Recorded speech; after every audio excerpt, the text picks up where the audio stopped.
시청자 여러분 안녕하십니까? 김동수입니다.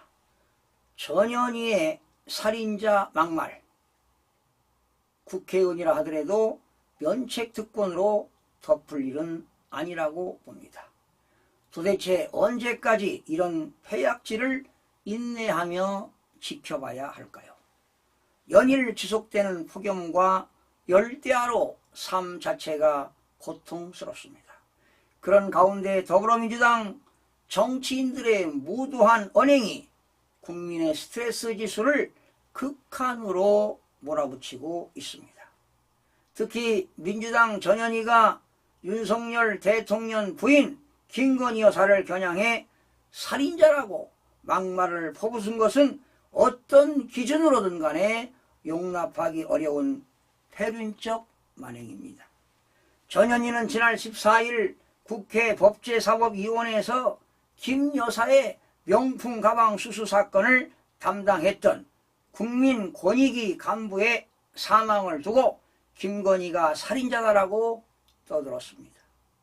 적반하장이 아닐 수 없습니다.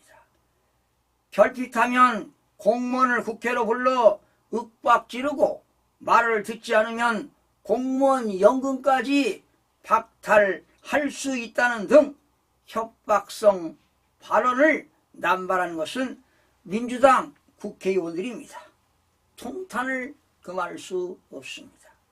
야당의 무차별적 압박이 너무 큰 부담이 된다는 것이 공직사회의 일치된 여론입니다.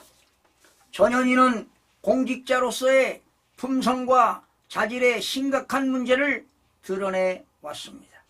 국민권익위원회는 2019년 조국 사태와 관련 장관 배우자가 검찰 수사를 받는 경우 사적 이해충돌 소지가 있을 수 있다는 유권 해석을 한 바 있습니다.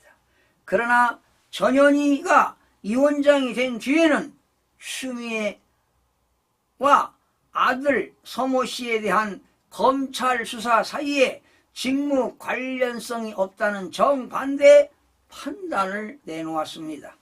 공직을 사적 이해에 동원한 사례로 볼 수밖에 없습니다.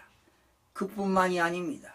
전현희는 2019년 탈북선언의 강제 북송 사건과 관련한 통일부의 영상에 대한 입장을 묻는 질문에도 답변을 거부했습니다.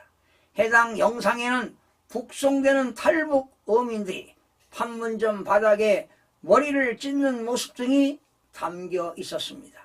전현희는 서해 공무원 피살 사건에 대한 유권 해석도 거부했습니다. 국민권익의 이슈를 다루는 권익위가 이런 문제들을 나 몰라라 한다는 것은 명백한 직무유기입니다. 문재인의 심기를 거슬리기 싫었던 것이라고 해석할 수밖에 없습니다. 권익위원장 시절 근무 태도도 심각한 문제였습니다. 감사원 감사 결과에 의하면 전현희는 근무지가 확인되지 않은 날이 전체 근무일의 95%에 달했습니다. 이랬던 전현희가 권익위 간부의 사망 책임을 대통령과 김 여사에게 뒤집어 씌우는 것은 파렴치 그 자체입니다. 김현희의 이번 막말은 면책 특권으로 덮을 문제가 아닙니다. 반드시 상응하는 대가를 치러야 할 것입니다. 권위주의 정권 시절의 흔적인 국회의원 면책 특권도 폐지해야 할 것입니다. 시청해주신 여러분 고맙습니다.